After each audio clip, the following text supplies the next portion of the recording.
Hey, what's up everybody, Stan Conrad is here. I know that many of you are asking, Stan, can you make more videos? And I'm really trying, but it's not always easy to find a good time for recording. You see, I live on campus, I'm a student, and I have several children in my apartment who are not always quiet, so it's not easy to find that quiet time for the production. So if it's fine with you to have occasional sounds at the background of my recordings, just leave a comment below and say, Stan, that's fine with me, just make more videos, we want more videos. So I will know from you that you are all right with that. So now in this video I want to talk about the Mende construction, which appears quite a number of times in the New Testament. So let's take a look at the construction, what it is and how we should translate it. Let's begin. So here is the construction which we are going to study. It has two clauses, two statements. One is guided by the word men, and the second statement is guided by the word de. The de statement always follows the men statement. Please understand the word de appears without the word men many times in the New Testament. We're not talking about it. We're talking about the men followed by the de statements. So the rough English equivalent of these two statements would be, on the one hand, one statement, on the other hand, some other statement. So in a sense, the de statement is contrasted to the men statement. However, if we look at the English equivalent, it's very long, very bulky, and this is why it's never used in the Bible to translate men and de. Neither I recommend you to use these long equivalents for these two words. So how do we translate men and de? Usually men stays untranslated, we just avoid it, and de is translated as but. Okay, this de statement can be in the same sentence with the men statement. Sometimes it can be in the next sentence, and sometimes it can come even in the next paragraph. So it doesn't really matter when this contrasting statement will come. All we need to know is whenever you see men, sometime later there will be the de statements. And this is the whole purpose and the function of men. When you see this word, it simply indicates that the statement which is following, like this statement number one, will be contrasted sometime later. So now let's go into the Bible and see how this contrast works in the scripture. And the first example comes to us from the Gospel of Matthew, chapter 9. It is a very famous text. Many of us know it by heart. So let's read it. Ho men terismos polus, hoi de ergatai oligoi. So as we can see, these are our words, men and de, and each of them guides their respective clause. So this construction appears in the same sentence.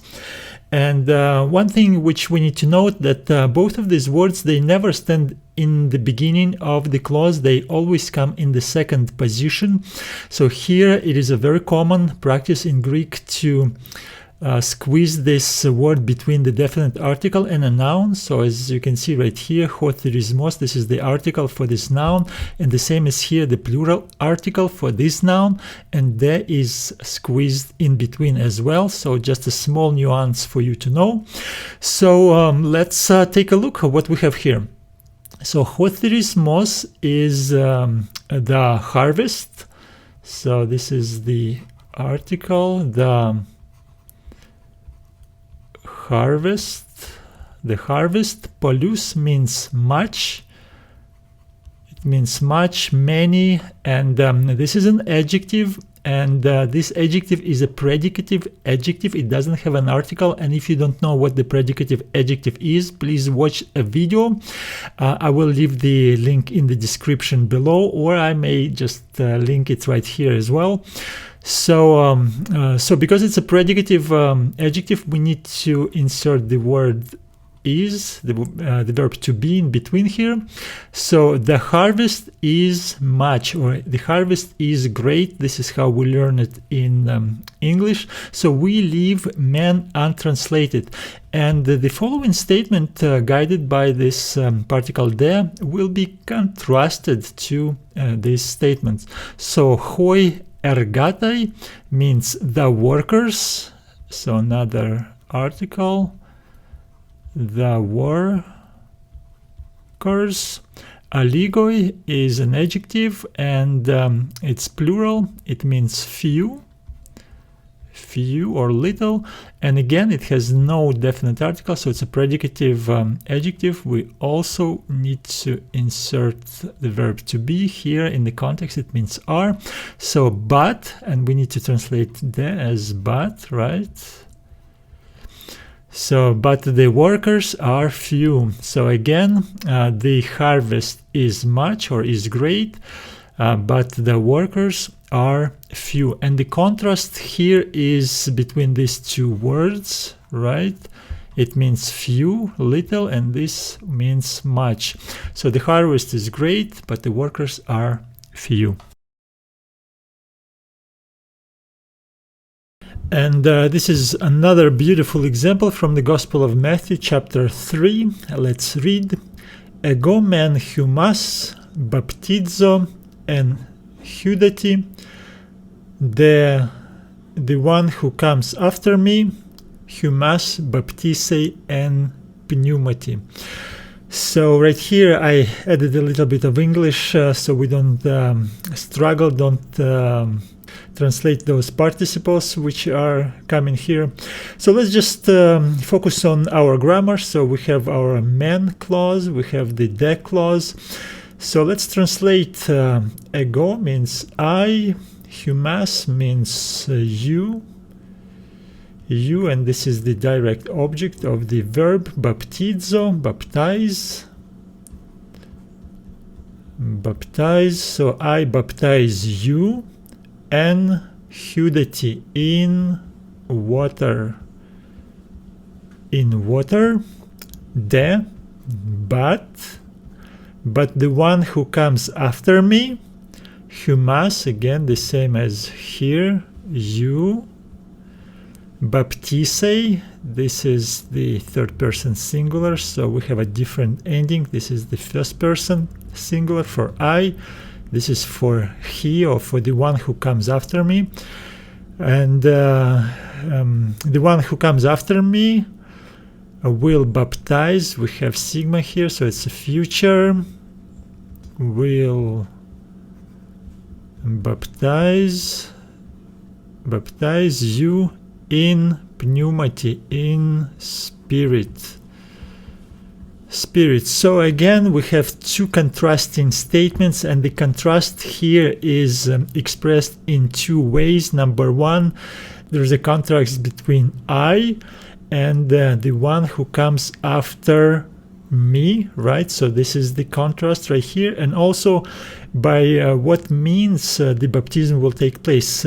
John baptizes in water, but Jesus, who comes after him, will baptize in spirit. So spirit and water are contrasted, and also John and Jesus are contrasted. Another beautiful example, again from the Gospel of Matthew, this time chapter 16. Let's read. Tomen prosopon tu uranu ginoskete diakrinein, ta desemeia ton kairon u dunaste. So again, these are our words, and again they stand in the second position. They split the definite article and the nouns.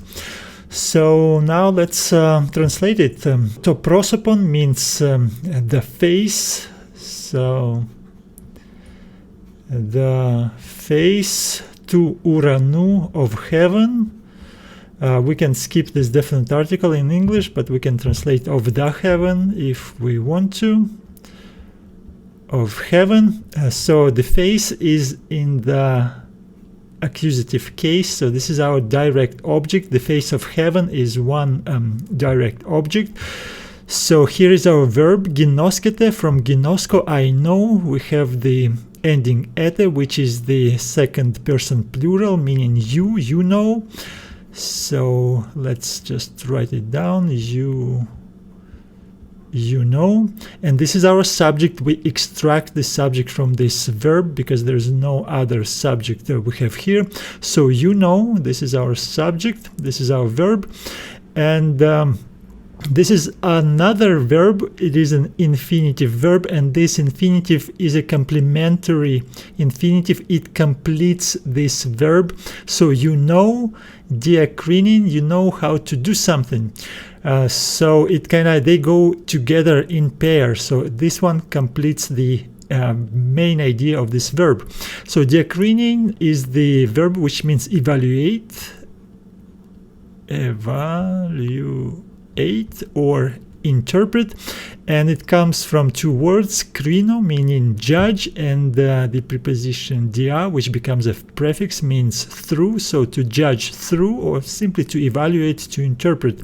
So you know how to evaluate the face of heaven, or how to interpret the face of heaven. De means but ta semeia, the signs,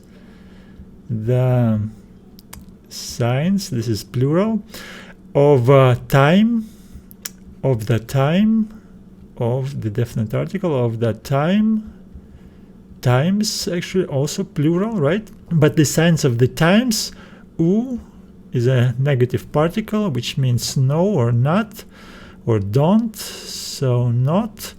Dunaste is the verb from dunamai, I can or I am able, and this is the ending for the second person plural, again meaning you. So you are not able or you cannot. So let me just write you are not, you need to write you here. You are not able, and again this verb needs some completion here. You're not able to do what, and again it's this verb is implied. You're not able to evaluate or to interpret. So altogether it will be you know how to evaluate the face of heaven, but the signs of the times you don't know or you are not able to evaluate. And the final example comes to us from the book of Romans, chapter 8, verse 10. Let's read. Eide Christos en humin, to men soma nekron dia hamartian, to de pneuma zoe dia dikaiosunen. So let's translate. So here we see the word de, and this de is not part of this construction mende. So men is here, so this is one statement, this is the de statement. This is just a simple de, which means but. So but a means if, so if Christos, Christ, but if Christ and humin, in you, so in you, and here we will need to supply the verb to be. So but if Christ is in you, and now we see two statements, to men soma, so men is not translated, to soma means the body, necron means dead. This is an adjective. As we can see, it has no definite article, so it is a predicative adjective. The body is dead. We need to supply this verb to be between the noun and the adjective. The body is dead. Dia hamartian. Hamartian is an accusative case, and because of this, dia means because of, on account of, or for the sake of. So the body is dead. Let's just stick because of sin. We're not gonna discuss the theology of this, what it means. So the body is dead because of sin, but to pneuma, the spirit, and the spirit. Zoe means alive, the same as nekron. It is an adjective which has no definite article, so we supply the verb to be. The spirit is alive. Dia dikayasunin, the same story as here, accusative case. So dia means because of dikayasunin, righteousness. Okay, righteousness. Okay, first of all, the body to soma is contrasted with the to pneuma, so the body and the spirit, and then we have dead is contrasted with alive, and finally sin is contrasted with righteousness. So 3 lines of contrast between these 2 statements. But if Christ is in you, the body is dead because of, or for the sake of sin, but the spirit is alive because of righteousness. If you enjoyed this video, please subscribe to this channel to receive more videos like this. And now, stay safe, learn Greek, love God. I'll see you in the next video.